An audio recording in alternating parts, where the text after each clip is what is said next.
So it's 24th of April 2018. What was it, 2 months since the operation and things? All going swimmingly. Actually, do you want to have a look?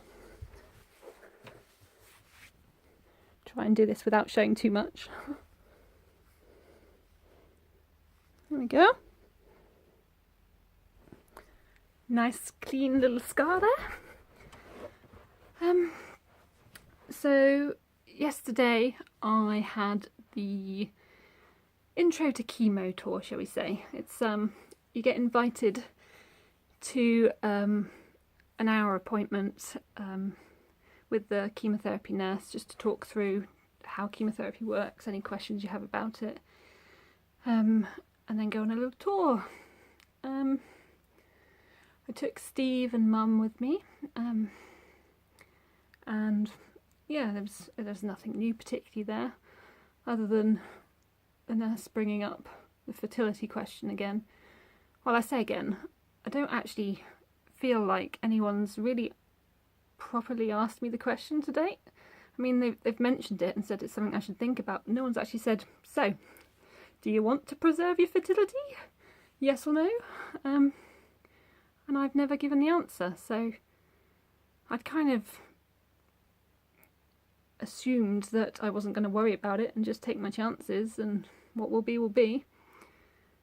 But the nurse kind of then put it in my head again, and we had to discuss it with Mum and Steve there, and it was a bit like, well, I don't think I want children, but that's right now. What if Steve and I split up, or, you know, I change my mind a couple of years down the road? Will I regret not preserving my fertility? Which, by the way, is basically freezing your eggs.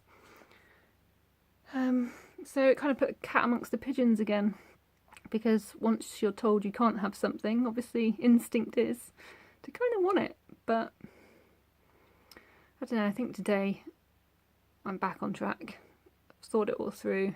It's a horrendous thing to put yourself through, and I can't imagine ever wanting to want a child that much that I'd put myself through IVF. And I don't mean this flippantly, because I know there are so many people out there who would kill for the chance to have children.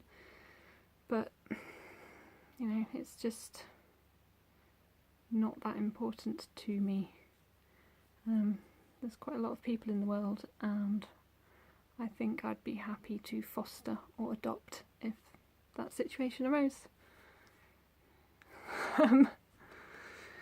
So, yeah, we had a little talk about, you know, what to expect, all the usual going through the symptoms and how I feel about things, and did I have any questions.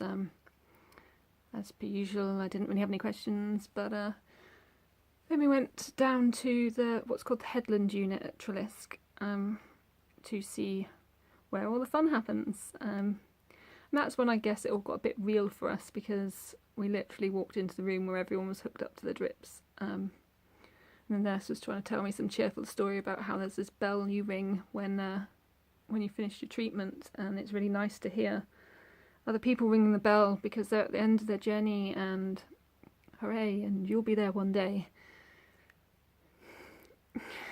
I can see how it's really nice for some people, but it doesn't float my boat. So part of the conversation we'd had was the fact that we decided I'm going to have a PICC line inserted. That's PICC. And basically it means I'll have like a little permanent tap in my arm so they can inject the drugs, but also take bloods and things like that.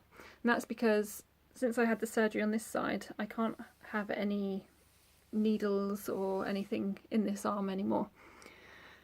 But this arm has no veins, it seems, which is really helpful.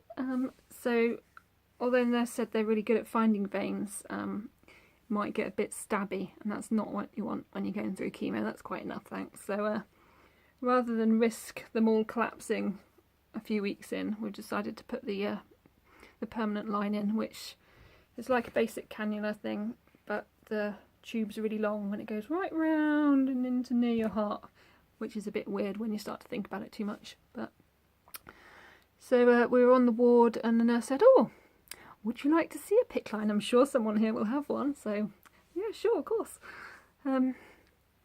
So she went and asked this lady, We went round the corner to see her, and it was like 6 months down the line seeing me and Steve sitting there, because she's a girl about my age, but with a headscarf on, all her makeup done beautifully, and he was sat there attentively holding her hand, and we all sort of gather round, and she shows us her little PICC line and shows us how, you know, it doesn't hurt even when her 2 little kiddies play with it, and it's just, you just kind of looked in her eyes and saw the sadness and just hoped to God that the future was good for her.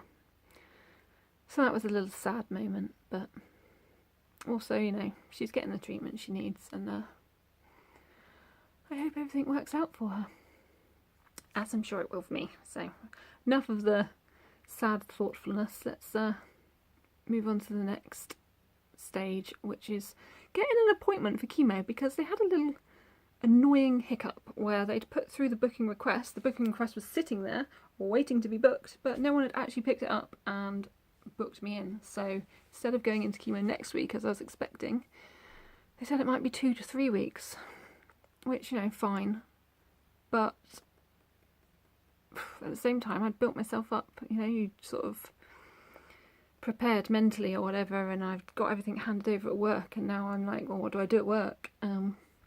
And I don't know, I just want to get it over with. I just want to get started, because the later it starts, the later it's going to finish, and I want to go on holiday at the end of the year, you know, selfish things.